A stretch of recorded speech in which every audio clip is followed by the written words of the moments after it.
Halo, selamat siang sahabat Bisik dimanapun Anda berada. Jumpa kembali dalam program podcast Bisik Bincang Singkat. Dan untuk episode 2 kali ini kami mengudara langsung dari selatan Papua dengan mengusung tema Wajah Baru Gereja Protestan Indonesia di Papua periode 2022-2027. Dan akan dipandu oleh saya Ingrid Risamasu. Dan perlu kita ketahui bersama bahwa Gereja Protestan Indonesia di Papua baru-baru ini telah menggelar sebuah event atau momen besar dalam pesta iman yang boleh terselenggara sidang sinode ke-10 dan juga musyawarah pelayanan ke-5 untuk wadah-wadah kategorial yang berlangsung dari tanggal 23 Oktober sampai dengan 3 November 2022.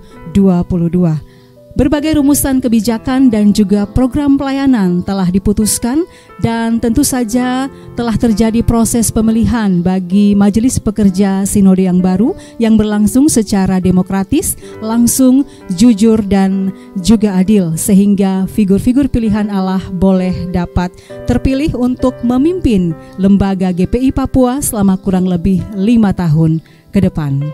Sahabat Bisik yang diberkati oleh Tuhan, saat ini kita telah kehadiran 3 narasumber dalam episode kali ini.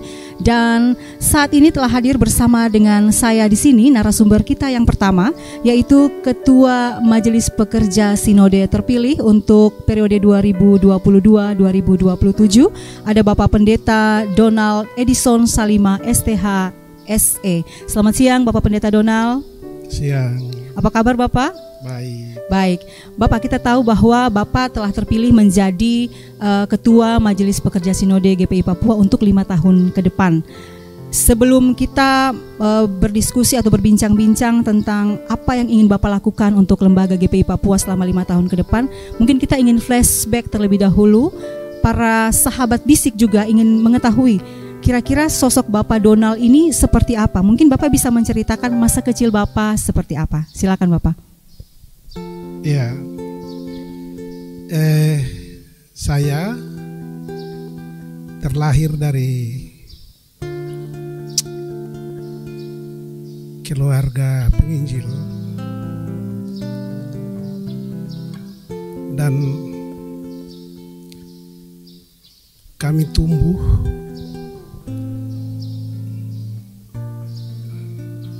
dan besar itu dengan pelayanan yang memang orientasi pelayanan itu dia berorientasi penginjilan dari kampung.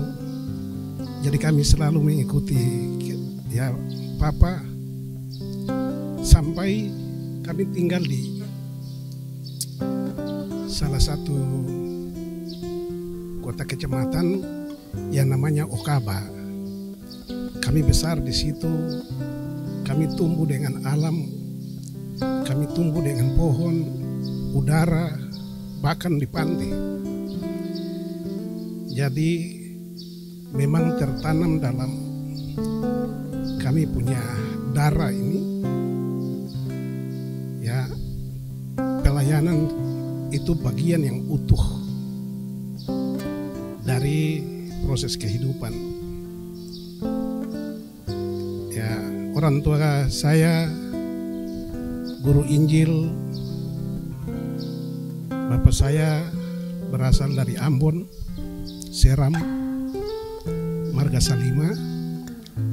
Mama saya orang asli Marin. Mama saya adalah anak dari, selalu orang bilang anak perdamaian. Perdamaian antara suku Marin dengan suku Auyu. Ya. Jadi kami ini cucu dari anak perdamaian. Dan hanya baru 2 generasi. Jadi kami tumbuh besar ya dalam lingkungan keluarga Marin, tetapi juga bisa dari lingkungan keluarga Auyu. Ya, kasih. Baik Bapak Pendeta, kalau melihat perjalanan dan latar belakang kehidupan Bapak Pendeta yang notabene berasal dari selalu ada dalam program pelayanan begitu ya. Tadi Bapak sampaikan latar belakang pelayanan. Apakah itu juga yang menjadi satu ketertarikan Bapak untuk menjadi seorang pendeta, ataukah bagaimana Bapak sehingga Bapak bisa memutuskan untuk menjadi seorang pendeta? Ataukah mungkin waktu dulu Bapak mempunyai cita-cita lain selain pendeta? Bisa dijelaskan Bapak Pendeta? Menjadi pendeta itu memang panggilan yang ya Tuhan sendiri bentuk. Jadi memang dia tidak bisa, menurut saya itu tidak bisa kita masukkan dia dalam konsep cita-cita. Itu memang Tuhan bentuk dan Tuhan utus. Jadi sampai pada tingkat itu karena orang tua saya seorang guru Injil, yang memang tadi saya bilang di awal itu bertumbuh dari piring pelayanan, besar dari piring pelayanan, maka itu dia menjadi sesuatu yang menjadi darah daging.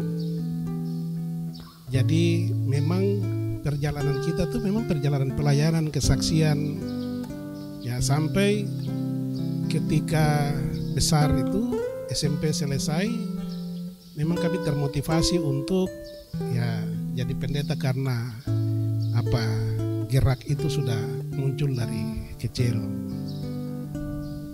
Baik Bapak Pendeta, kemudian bisa Bapak Pendeta ceritakan perjalanan karir Bapak Pendeta Donald di Lembaga GPI Papua sampai dengan saat ini, dengan posisi yang ada saat ini.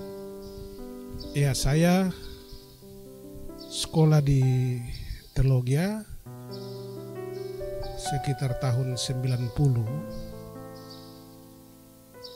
Masuk Teologia selesai 95.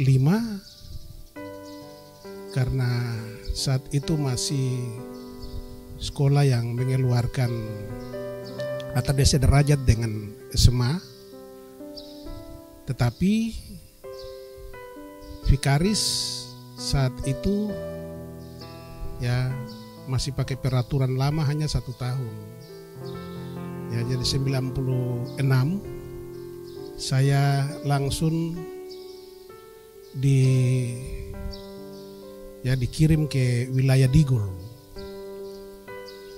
Ya, itu wilayah Digul tahun itu memang masih sangat istilah ya butuh sentuhan pelayanan yang banyak. Jadi 96 itu setelah selesai masa vikariat 1 tahun itu 97 kami ditabiskan. Memang ada hal yang menarik di tahun itu.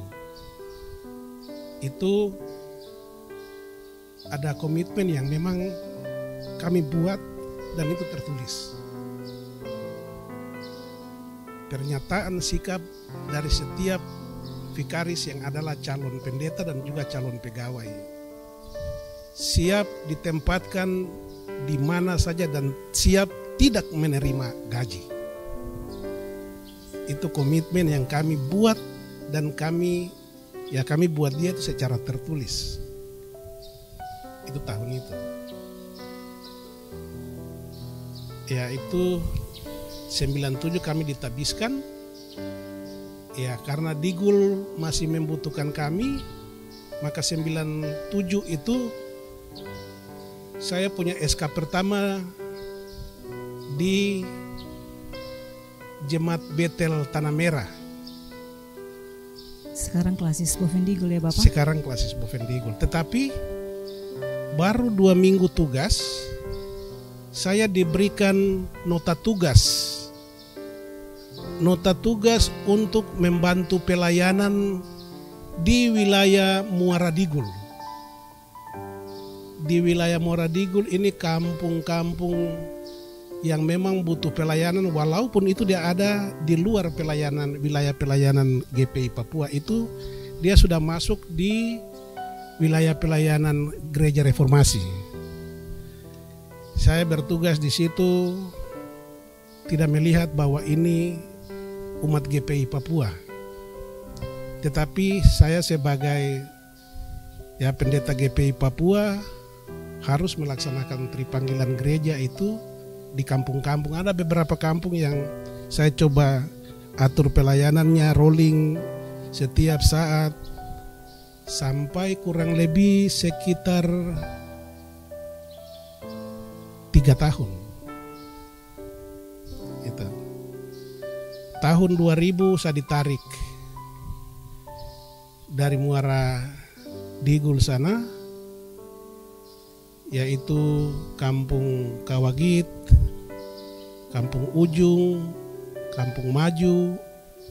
Kebetulan di situ ada 2 perusahaan, ya perusahaan kayu yang masuk, saya juga turut melayani di situ, dan saya punya pengalaman di situ. Ya, pengalaman saya kalau GPI Papua menganut ya mekanisme baptisan itu hanya dengan percikan, ya anutan ya sistem yang juga GPI Papua anut, yaitu dengan siraman, tetapi mungkin belum pernah, dan saya lakukan itu. Artinya membaptis jumlah orang yang banyak dan kami siram saja. Itu cara yang memang bagi kami itu jadi sesuatu yang sangat berharga, dan kami terus bersaksi bahwa cara baptis siram itu kami pernah lakukan. Siraman itu tahun ya sekitar tahun 99, karena tahun 2000 itu saya sudah ditarik dari sana, masuk di dekat-dekat pusat klasis, tetapi kampungnya juga belum ada pendeta, yang ada hanya penginjil,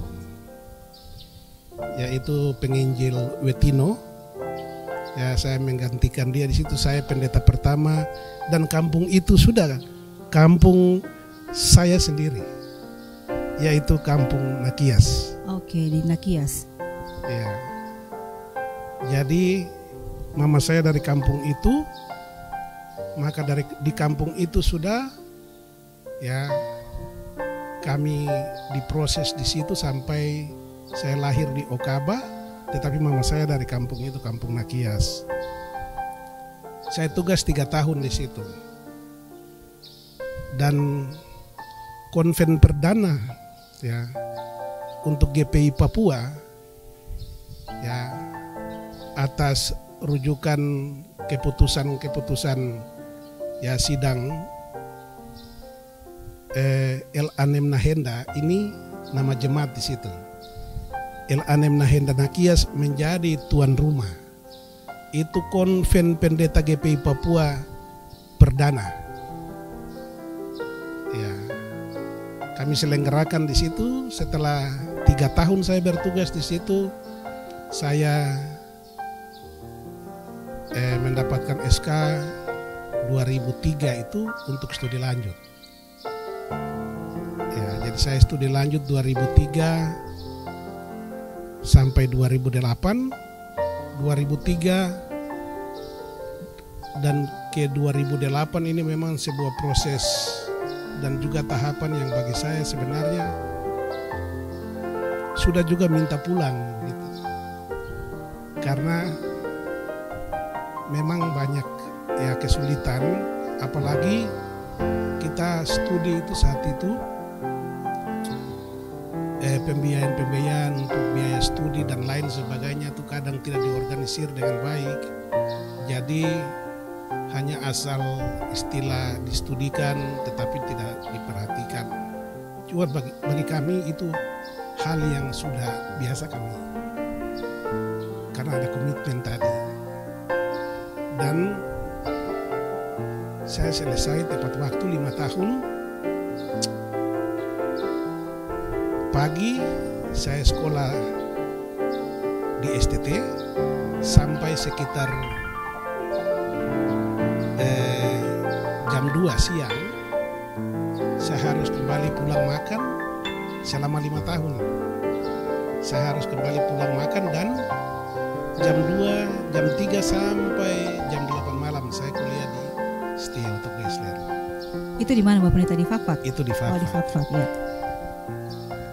Jadi puji Tuhan kurang lebih sekitar 5 tahun itu saya bisa keluar dengan 2 gelar. Yang pertama S1 teologi, tetapi juga yang kedua S1 ekonomi. Ya, yang dapat menolong saya ketika mengkolaborasi 2 ilmu ini, maka bagi saya dapat menolong sekali, karena yang pertama untuk penyelenggaraan tugas-tugas pelayanan itu dapat saya coba manage, baik itu waktu pelayanan sampai kepada kesaksian dengan baik. Jadi memang menurut saya ya, ketika 2 bidang ilmu yang saya dapati itu, dia memberikan kemudahan bagi saya untuk bisa, katakan, saya melaksanakan tugas-tugas sebagai seorang pendeta. Baik Bapak Pendeta, kemudian perjalanan sampai posisi saat ini, sebelum menjadi Ketua MPS, Bapak Pendeta menjadi setelah Ketua. Itu tahun 2008 saya selesai, saya dikembalikan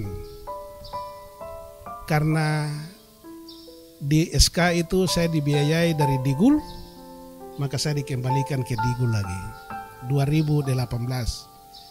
Sampai di Digul, teman-teman semua sepakat saya dipercayakan dalam pemilihan sebagai ketua klasis. Dan saat itu kami pemekaran antara klasis Bovendigul dan klasis MAPI. Jadi saya teman-teman percayakan untuk memimpin klasis Bovendigul. Jadi dari 2008 sampai 2013. Memang di 2012 ada sedikit tidak aktif. Di tahun itu kurang lebih sekitar 1 tahun lebih, karena memang saya diperhadapkan dengan pilihan dan keputusan, dan itu bagi saya sebuah dilema yang memang saya dituntut untuk, yang namanya seorang pemimpin harus buat keputusan. Saya dalam jabatan ketua klasis, tetapi sapu saudara-saudara, khususnya 8 kampung di wilayah pesisir Digul itu membutuhkan saya untuk mendampingi mereka, untuk bersama-sama dengan mereka mengurus persoalan investasi yang masuk dan juga merebut hak-hak wilayah mereka yang ada di seputar wilayah Sungai Digul. Jadi sekitar 1 tahun saya dampingi mereka. Ya, selesai kami delegasikan tanggung jawab itu ya kepada wakil ketua klasis saat itu. Maka kasusnya juga selesai dengan baik dan semua proses berjalan dengan baik. Tahun 2013, 5 tahun berikut, saya dipercayakan oleh teman-teman dari klasis Mimika ya memimpin ya klasis Mimika dalam jabatan sebagai wakil ketua 1. Memimpin klasis Mimika dalam jabatan sebagai wakil ketua 1 sambil memegang jemaat. Ya, sambil memegang jemaat, salah satu jemaat yang juga memberikan kontribusi bagaimana memimpin. Kalau yang kemarin saya pimpin hanya wilayah kampung, terus wilayah distrik, jemaat-jemaat yang ada pada posisi itu. Tetapi ini saya berhadapan dengan jemaat-jemaat yang ada di perkotaan. Ya, luar biasa. Dari 2013 itu dalam jabatan wakil ketua 1 sampai 2015 surat dari Badan Pekerja Sinode ya saya menggantikan ketua klasis terpilih saat itu sebagai ketua klasis definitif di klasis Mimika 2015 sampai 2018 satu periode selesai, dan periode 2018 sampai 2022 ini teman-teman percayakan saya lagi untuk memimpin ya klasis Mimika dalam jabatan sebagai ketua klasis. Ya, dan kita tahu bersama bahwa kemarin dalam sidang sinode Bapak terpilih ya sebagai Ketua Majelis Pekerja Sinode dengan suara yang cukup signifikan, mulai dari proses penyaringan bakal calon sampai dengan calon tetap, dan itu disaksikan dan disiarkan langsung juga oleh Media Center, di mana kita lihat bahwa proses pemilihan khusus untuk Ketua Majelis Sinode ini Majelis Pekerja Sinode ini sangat alot begitu Bapak, dan Bapak memperoleh suara yang cukup signifikan dengan kans-kans yang lain begitu Bapak. Iya, prinsipnya bahwa jabatan Ketua Majelis Pekerja Sinode itu ataupun juga jabatan Ketua Majelis Pekerja Klasis dalam istilah yang sekarang menjadi istilah dalam keputusan kita itu sebenarnya itu kan bentuk kepercayaan, ya, kepercayaan dari Tuhan melalui teman-teman yang memilih. Kalaupun orang coba melihat itu dari kacamata demokrasi, tetapi kami sendiri coba melihat itu bahwa inilah kepercayaan teman-teman ya kepada kami untuk ya masuk pada jabatan-jabatan itu dalam proses demokrasi secara bersama di gereja ini. Gitu. Baik sahabat Bisik, kita telah mendengarkan bersama catatan perjalanan kehidupan dari Bapak Pendeta Donald Salima dari masa kecil, bahkan perjalanan karir beliau di lembaga GPI Papua. Dan kita juga ingin tahu Bapak Pendeta, setelah terpilih sebagai Ketua Majelis Pekerja Sinode yang baru, apa yang menjadi visi dan misi Bapak saat diberikan kepercayaan untuk memimpin lembaga GPI Papua ini selama 5 tahun ke depan? Ya, jadi bagi kami visi dan misi lembaga dia harus menjadi standar untuk kita bisa melaksanakan baik itu misi-misi yang terinclude di dalamnya, pokok-pokok pikiran, tetapi juga program dan juga kegiatan-kegiatan. Karena ini keputusan bersama, jadi sampai pada pokok pikiran dan juga pokok pikiran program dan juga pokok program serta kegiatan itu harus mencerminkan keputusan-keputusan ya yang sifatnya kalau sidang sinode kita katakan bahwa ini pelaksanaan keputusan menengah, artinya untuk 5 tahun. Jadi memang ada yang pertama itu berkaitan dengan penguatan kapasitas. Penguatan kapasitas ini yang tercermin yaitu yang pertama dari sisi pembinaan iman dan mental spiritual. Itu yang ada pada poin besar kita di pelayanan. Ada 3 bidang, yaitu bidang pelayanan yang terinclude di dalamnya bidang subbidang pelkat. Ya, pelkat ini berkaitan dengan pelayanan dan kesaksian khusus kategori. Ya, ada perwata, ada perpri, ada. Itu memang menjadi perhatian kita dan itu jadi konsentrasi yang memang harus ya dia punya kegiatan-kegiatan pelayanan, kegiatan-kegiatan kesaksian itu bisa kolaborasi, baik itu kolaborasi dalam konteks kota tetapi juga dikolaborasi dalam konteks kampung. Jadi kita coba menemukan pelayanan yang dia sifatnya kontekstual dalam kegiatan-kegiatan tahunan. Itu yang pertama di bidang pelayanan. Ada juga di bidang iman ajaran dan ibadah. Tetapi yang paling penting juga ada bidang lain, yaitu bidang keuangan. Untuk bidang keuangan ini memang menjadi semacam prioritas. Ya, prioritas kita kalau kemarin draft penerimaan itu sudah sangat luar biasa dibuat oleh, dulu masih pakai istilah Badan Pekerja Sinode. Ya, gagasan itu lahir dan muncul dan itu mendapatkan perhatian, bahkan menurut kami itu solusi khusus di bidang keuangan. Artinya kalau bicara soal bidang keuangan ini, dia bicara juga soal kesejahteraan pegawai. Nah, kesejahteraan pegawai bagi kami, kesejahteraan pegawai itu dia jadi prioritas juga, karena dalam pikiran kami ya namanya pegawai dia harus dijadikan sebagai subjek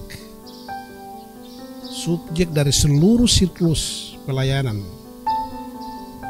Ya, dengan demikian kalau dia dijadikan sebagai subjek, maka dia akan melaksanakan dia kewajiban dengan baik, karena dia subjek yang memberikan ya motivasi, subjek yang dapat menggairahkan, subjek yang bisa dapat menumbuh kembangkan pelayanan dalam organisasi. Itu yang kedua. Dengan demikian juga untuk meningkatkan sumber keuangan, baik penerimaan dan juga belanja-belanja, sehingga pegawai itu bisa sejahtera dan lain sebagainya, maka kami akan coba untuk mencari dan wajib mendapatkan pos-pos penerimaan yang baru untuk belanja-belanja yang akan diatur, sehingga berimbang. Kalau kemarin itu hanya dari satu pos penerimaan, ya kami berharap ke depan karena dia jadi prioritas kita, maka sumber penerimaan dari pos yang lain kita bisa dapati, sehingga dia bisa mengimbangi seluruh belanja yang ada di kebutuhan GPI Papua, antara lain belanja kesejahteraan pegawai. Baik, terima kasih Bapak Pendeta. Visi misi yang sangat luar biasa yang mencakup tidak hanya program pelayanan, tetapi juga bagaimana kesejahteraan pegawai yang di dalamnya ada para pelayan.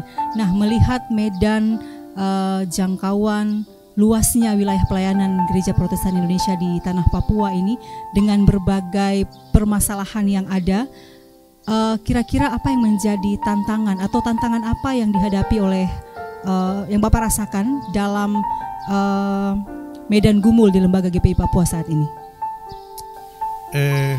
Memang kalau bicara tantangan ada internal maupun eksternal ya. Kalau eksternal itu sampai dengan sekarang ini memang karena jangkauan pelayanan masih jauh, bahkan juga tantangan yaitu kadang alam tidak bersahabat, pakai istilah itu. Terus juga tantangan yang lain bahwa kita harus lebih dapat membuka akses komunikasi, interaksi dengan pihak-pihak yang lain. Saya lihat ini mungkin tantangan internal kita. Jadi untuk tantangan internal ini kita akan coba pacu dengan katakan saja pendekatan pelayanan ke pihak lain, kemitraan kita, pemerintah, baik pemerintah kampung, pemerintah kecamatan atau distrik, atau pemerintah kabupaten dan juga pemerintah provinsi, sehingga minimal dari pendekatan kita itu adalah bagian daripada sosialisasi GPI Papua, dan saya pikir dia menjawab berbagai hal, tetapi tantangan eksternal memang tidak bisa dapat kita pungkiri bahwa kadang alam ini tidak bisa kita pastikan, tetapi salah satu harapan kita, proses penyesuaian antara siklus alam itu kita hikmati dengan bijak untuk bisa mendapatkan solusi untuk pelaksanaan pelayanan. Contoh kecil, untuk wilayah lain mereka boleh menentukan sidang-sidang jabatan menengah, ya lingkup menengah itu dia bisa berlangsung di bulan Januari dan Februari. Tetapi ada wilayah-wilayah tertentu yang tidak bisa karena itu alam tidak memungkinkan. Antara lain curah hujannya tinggi, terus ombaknya kuat. Jadi dia menghambat transportasi dan juga dia memberikan dampak yang luar biasa kepada umatnya. Baik Bapak, di antara tantangan-tantangan yang ada tadi baik dari eksternal maupun internal, didorong visi dan misi yang boleh Bapak paparkan tadi. Kira-kira harapan terbesar Bapak sendiri bagi lembaga GPI Papua di masa sekarang dan di masa yang akan datang itu kira-kira seperti apa Bapak? Kalau harapan jauh, semua akan bilang bahwa harapan itu akan terjadi perubahan lebih baik, tapi ini kan normatif. Ya, kita akan coba perkuat istilah normatif itu dengan matematis yang bagi kami ini standar pencapaian pelayanan yang bisa dipertanggungjawabkan. Dengan kata lain logis. Terukur kemudian bisa dianalisa. Dan dalam sebuah proses analisa baik itu kuantitatif tetapi juga kualitatif. Dan kami berharap pergerakan pelayanan ke depan itu memang ada pada standar-standar itu. Ya. Sehingga tingkat-tingkat pencapaian itu kalau presentasi dari grafik yang akan kami taruh itu contoh tahun ini dengan pendekatan kegiatan pelayanan. Ini bicara kegiatan untuk dalam 1 tahun. Kegiatan pelayanan ketika dianalisa pencapaiannya 60%, maka kita sebagai orang yang memanage kegiatan itu harus sudah membangun opini dengan kegiatan lain. Sehingga dari pendekatan itu maka standar penilaian yang akan kita standar pencapaian yang akan kita capai itu memang menurut analisa kita bisa kita capai. Kalaupun pencapaiannya mungkin tidak harus 100% tetapi mendekati bahwa dia memiliki impact, ya, memiliki impact yang ya bisa merubah karakter dan juga saya pikir memang menjadi semacam resiko karena untuk mengukur standar pencapaian di kampung dia berbeda dengan mengukur standar pencapaian di kota. Tetapi tetap baik kampung maupun kota kita akan coba memakai standar ukuran ya dengan alat ukur yang memang kita akan coba siapkan. Baik Bapak Pendeta, luar biasa harapannya untuk lembaga GPI Papua ke depan. Bapak Pendeta, kalau kita lihat kemarin di sidang sinode ke-10 itu dengan temanya kobarkanlah karunia Allah yang ada padamu. Menurut Bapak, makna kobarkanlah karunia Allah yang ada padamu dalam implementasinya di lembaga GPI Papua ini bagaimana demi mewujudkan gereja yang mandiri dan visioner? Ya. Kalau secara letterlet, ya bisa kita bilang bangkitkan ya potensi dirimu. Ya. Karunia itu kita coba lihat dari kacamata potensi. Tuhan anugerahkan segala potensi itu ada pada setiap manusia. Di dalamnya ada tanda kutip para pendeta. Yang tadi saya bilang subjek daripada pelayanan di GPI Papua. Dengan demikian memang setiap orang dia harus tahu bahwa potensi dirinya itu apa dan itu harus dia kobarkan dia bangkitkan dia dengan dalam bentuk semangat untuk melaksanakan peran pelayanannya. Dengan demikian kalau bicara gereja dia harus mandiri, maka kemandirian itu dia bisa dapat. Artinya bahwa gereja tidak selalu harus berada pada tatanan kehidupan yang menurut orang harus berharap dari pihak lain, tetapi secara kemandirian dia miliki itu. Artinya bahwa gereja dia berdiri di atas kaki sendiri. Luar biasa. Berikut, kalau gereja sudah seperti begitu, maka gereja dia akan menampilkan produk-produk yang berguna bagi orang lain. Artinya buah-buah daripada pelayanan itu dirasakan oleh orang lain, dinikmati oleh orang lain, bahkan buah itu berguna. Ya, ilustrasi kemarin dalam khotbah itu sangat luar biasa. Itu bagi saya sendiri, Bapak Ketua ya GPI AM, Tuhan hadirkan untuk memberikan motivasi dari sisi teologis kepada kami semua GPI Papua hari ini. Bahkan saya sendiri buat pengakuan kepada beliau bahwa ayat yang beliau pakai itu ayat emas saya. Ya, ayat emas yang memang selalu saya gunakan ayat itu untuk motivasi saya diri. Bahwa bukan kamu yang memilih aku, tetapi akulah yang memilih kamu. Substansinya bahwa kita itu istimewa di mata Tuhan. Substansinya bahwa kita itu luar biasa di mata Tuhan.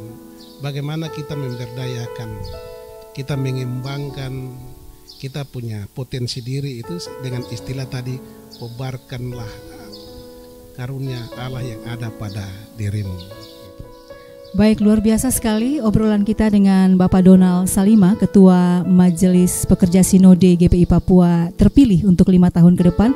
Dan seperti yang sudah saya sampaikan di awal, kita bukan saja kedatangan satu narasumber, tetapi ada 3 narasumber, dan sesaat lagi akan kami hadirkan narasumber tersebut.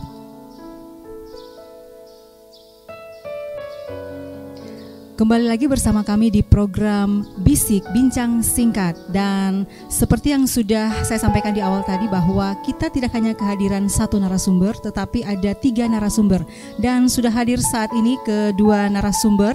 Yang pertama adalah Sekretaris Majelis Pekerja Sinode GPI Papua terpilih untuk periode 5 tahun ke depan, ada Bapak Pendeta Bayanangki Alexander Lewir MTH, dan juga kita kehadiran Bapak Ketua Badan Pekerja Sinode GPI Papua untuk periode 2018-2022, Bapak Pendeta Ishak Iwong SAG. Selamat siang Bapak-Bapak.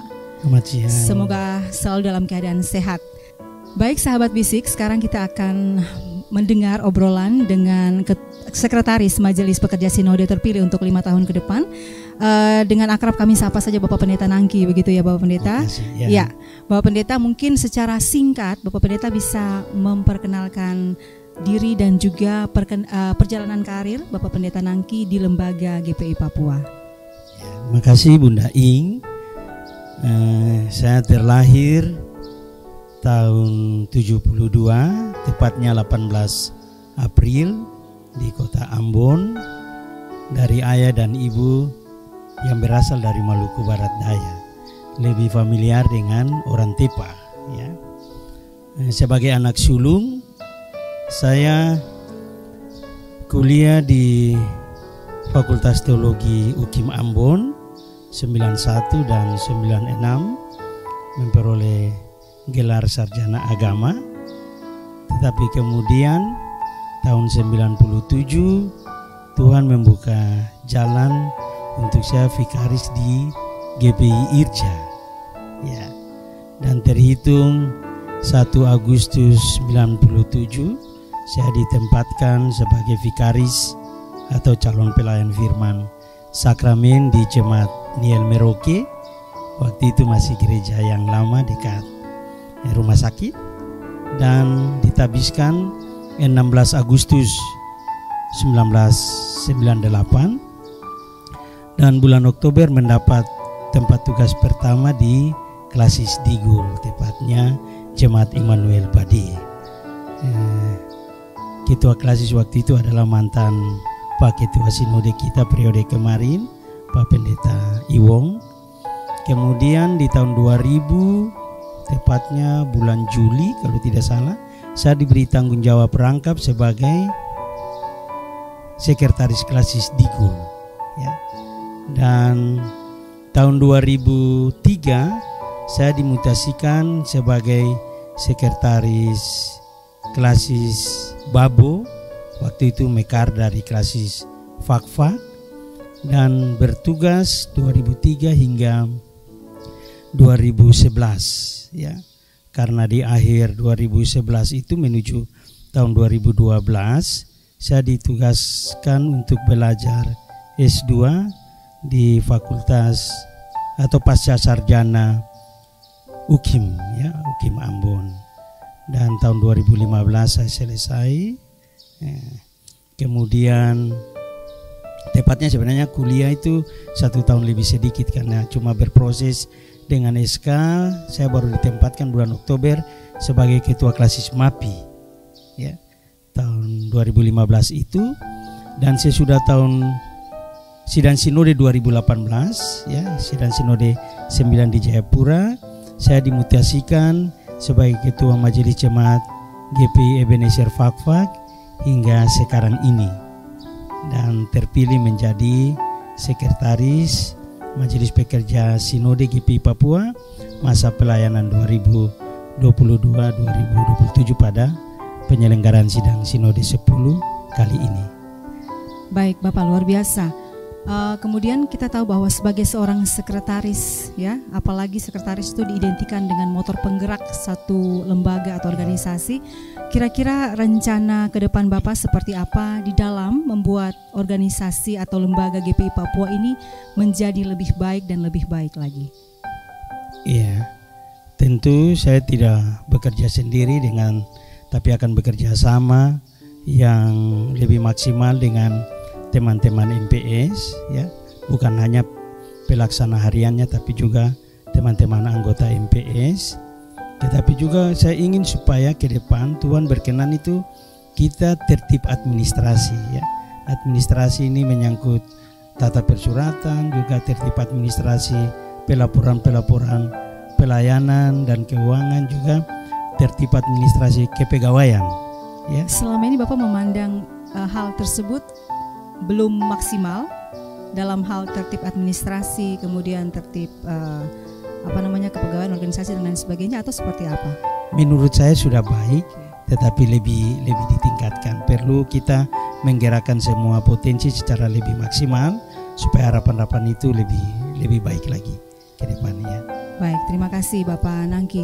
Sahabat Bisik, setelah hadir juga di sini Bapak Ishak Iwong yang adalah Ketua Badan Pekerja Sinode GPI Papua periode 5 tahun kemarin, yaitu 2018 sampai dengan 2022. Bapak selamat siang. Selamat siang. Ya, Bapak, kami ingin menanyakan Bapak ini apa kesan dan pesan Bapak Iwong selama memimpin lembaga GPI Papua dari 2018 hingga 2022. Ya, makasih. Ya, kalau kesan ya luar biasa begitu, karena apa yang kita jalani dalam pelayanan itu penuh dengan dinamika. Jadi menghadapi banyak hal, ya Tuhan selalu membentuk kita, juga menolong kita dalam menyelesaikan hal-hal yang ya tentu bertalian dengan pelayanan, terutama untuk kebutuhan jemaat sendiri maupun untuk para pelayan. Nah, jadi kalau kita menghitung-hitung, ya pada kesimpulannya begitu, luar biasa, karena Tuhan selalu berperkara di dalam segala sesuatu dan mendatangkan kebaikan pada waktunya. Kira itu. Baik, ya. Bapak, kemudian apa harapan terbesar yang bisa Bapak titipkan kepada Majelis Pekerja Sinode yang baru ini demi kemajuan lembaga GPI Papua di masa sekarang maupun di masa yang akan datang? Ya, sebenarnya hal yang paling penting itu tugas itu dari periode ke periode itu selalu ada kelanjutan, begitu. kelanjutan itu bisa saja masalah-masalah, begitu tantangan, tapi juga tentu harapan-harapan dari umat sendiri maupun dari para pelayan yang ya dari waktu ke waktu itu membutuhkan juga solusi-solusi untuk kebaikan bersama dalam tugas tanggung jawab pelayanan, begitu ya. Baik Bapak Pendeta, saya beralih ke Bapak Pendeta Nangki, menyambung apa yang disampaikan oleh Bapak Pendeta Iwong tadi, bahwa dalam setiap periode kepengurusan itu pasti ada satu hal keberlanjutan yang harus terus dilanjutkan. Apa harapan ke depan bagi pelayanan perkembangan GPI Papua ini menurut Bapak Nangki yang harus Bapak lakukan dalam posisi Bapak saat ini sebagai Sekretaris MPS yang baru? Ya, tentu kita ingin supaya GPI Papua ini lebih maju lagi ya. Karena itu saya sangat mengharapkan adanya komunikasi yang intens ya di semua lini pelayanan jemaat, klasis maupun sinode. Kemudian kan spirit kita ialah spirit sinodos ya, berjalan bersama, sehingga tidak hanya sekedar berjalan bersama tapi bekerja bersama-sama. Jadi semua potensi itu akan kita berdayakan dengan komunikasi yang intens sehingga harapan-harapan itu bisa terpenuhi. Demikian. Baik, terima kasih Bapak Pendeta. Kemudian saya beralih ke Bapak Pendeta Donald. Ya Bapak Pendeta, untuk tata gereja yang baru disahkan dalam sidang sinode kemarin, bagaimana strategi implementasinya Bapak sehingga tata gereja ini bisa pengimplementasiannya itu bisa sampai ke tingkat jemaat? Ya, jadi untuk perubahan tata gereja memang tahapan yang harus dimulai ketika sidang menerima dan memberikan keputusan untuk menerima perubahan tata gereja. Itu tahapan yang jadi prioritas dan sebenarnya prioritas berkelanjutan, itu tahapan sosialisasi. Jadi tahapan ini memang akan kita coba gunakan dia ya, sehingga minimal 1 tahun, mungkin dalam evaluasi masih belum dibangun lagi tahapan sosialisasi untuk tahun kedua, sebab dari beberapa perpok dia turun kepada peraturan-peraturan khusus, terus dia turun lagi peraturan pelaksana. Nah ini yang memang perlu mendapatkan perhatian. Nanti proses kolaborasi juknisnya itu kami berharap bahwa itu dia secara kontekstual klasikal.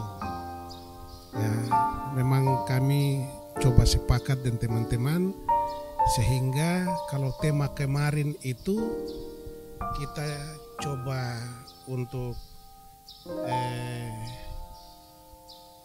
rapi tersusun, artinya bahwa semua itu dia butuh keseragaman penyelenggaraan pelayanannya. Tetapi kalau sekarang itu masing-masing coba bangkitkan dia punya potensi sendiri dalam tema kobarkanlah ya, itu sehingga dari tema ini dia memberikan kemudahan untuk katakan saja juknis kita itu masing-masing dikolaborasi sehingga nilai-nilai kearifan kontekstual itu muncul, tetapi yang prinsipnya satu, yaitu ada peningkatan dan juga ada dampak yang luar biasa untuk umat itu. Baik, pertanyaan terakhir untuk Bapak Pendeta Donald. Bapak Pendeta, bagaimana dalam hal menjadikan Gereja Protestan Indonesia di Papua ini sebagai tempat atau rumah bagi semua umat dalam segala usia, apalagi terkait dengan perkembangan zaman yang ada saat ini? Ya, tetap prinsip-prinsip ya bersekutu, bersaksi dan melayani dalam sebuah kesaksian itu akan dijunjung tinggi, itu dalam konteks bahasa kita. Tetapi juga kalau konteks bahasa pemerintah yang dicetus Bhinneka Tunggal Ika, berbeda-beda tapi tetap satu, itu semangat kita bersama juga. Terus memang kalau untuk GPI Papua kita buka diri untuk menerima siapa saja ya masuk dan bersama-sama ada di GPI Papua, ya datang lalu beribadah melaksanakan semua tripanggilan gereja untuk satu, yaitu ya bisa mengembangkan potensi masing-masing di GPI Papua ini, sehingga ya semua orang bisa tahu bahwa GPI Papua ini jadi kebebasan itu diberikan, tetapi ada rambu kita ya, rambu kita yang mengatur seluruh siklus pelayanan dan lain sebagainya, sehingga mereka merasa memiliki ya, jadi rumah kita bersama.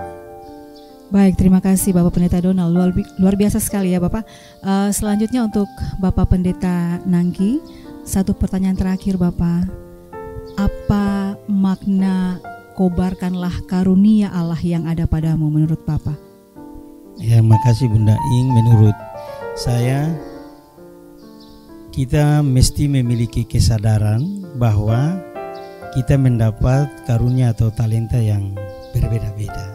Ya, dengan kesadaran itu kita juga akan terdorong untuk bagaimana bisa memadukan karunia atau talenta yang berbeda itu dengan satu tujuan saja, untuk menghadirkan kemuliaan Allah yang bisa mendatangkan berkat untuk umat, berkat untuk kita para penyelenggara pelayanan dan kepemimpinan, juga berkat bagi sesama dan kemuliaan nama Tuhan. Luar biasa Bapak Pendeta. Selanjutnya untuk Bapak Pendeta Iwong, satu pertanyaan terakhir, atau mungkin ini kami mohon untuk Bapak bisa memberikan ucapan terima kasih begitu, mewakili seluruh jemaat GPI Papua selama kepengurusan Bapak dalam Badan Pekerja Sinode 5 tahun yang lalu dari 2018 sampai dengan 2022. Ya, makasih. Tentu saja ucapan syukur dan terima kasih yang pertama-tama dan utama itu pada Tuhan Yesus, Kepala Gereja, yang telah memberikan kepercayaan kepada kita bersama ya semua untuk melaksanakan tugas panggilan dan pengutusan kita sebagai Gereja Protestan Indonesia di tanah Papua.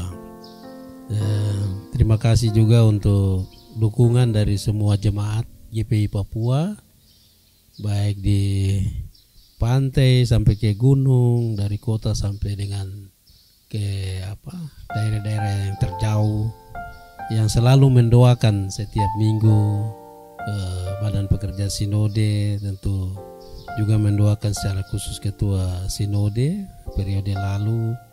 Ya, berkat dukungan dan doa dari semua itulah kita terus bisa melaksanakan tugas dengan baik.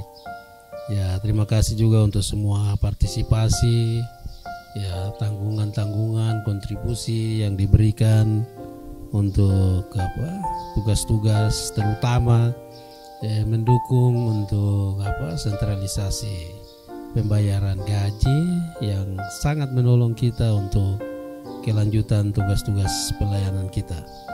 Ya, terima kasih juga untuk Badan Pertimbangan periode lalu, ya Bapak W.M. Rumainum, Bapak Max Velubun, Ibu Ice Sawi, tentu Bapak Martin Hindom, dan yang lainnya. Juga terima kasih untuk BPPG, Sinode, ya almarhum Bapak Jeffrey Penjalang, Bapak Roni Mkota, Martin Penturi, Roni Manuputi, Ibu Welly Adrians yang bekerja secara luar biasa.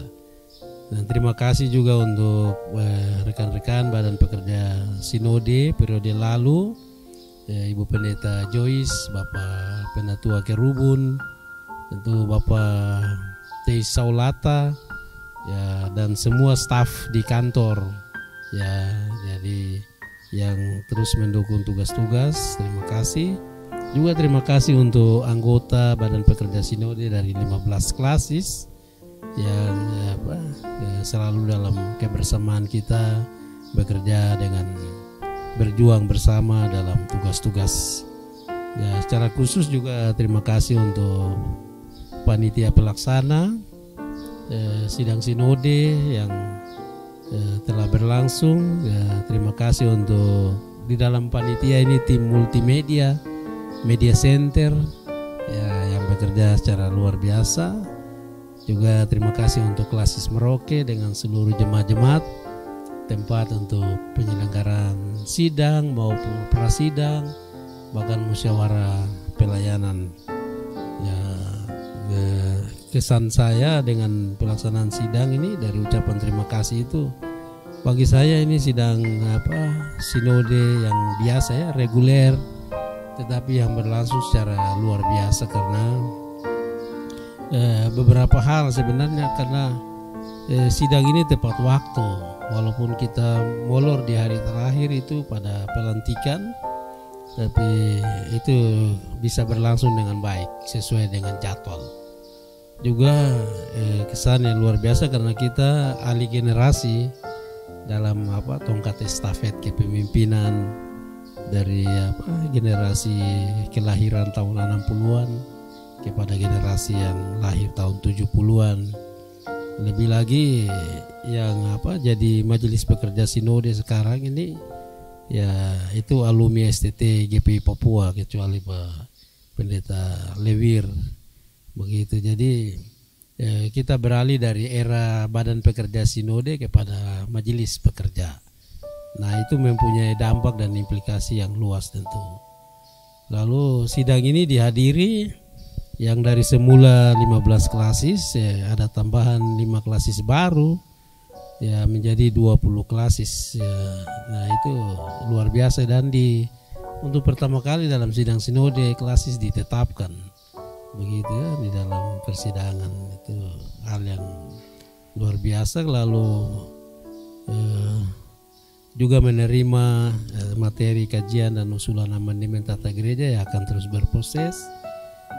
Saya melihat juga bahwa musyawarah pelayanan kita ini diikuti oleh jemaat ataupun pelayan-pelayan dengan begitu antusias. Nah, luar biasa karena melihat panggilan tanggung jawab yang harus dijalankan.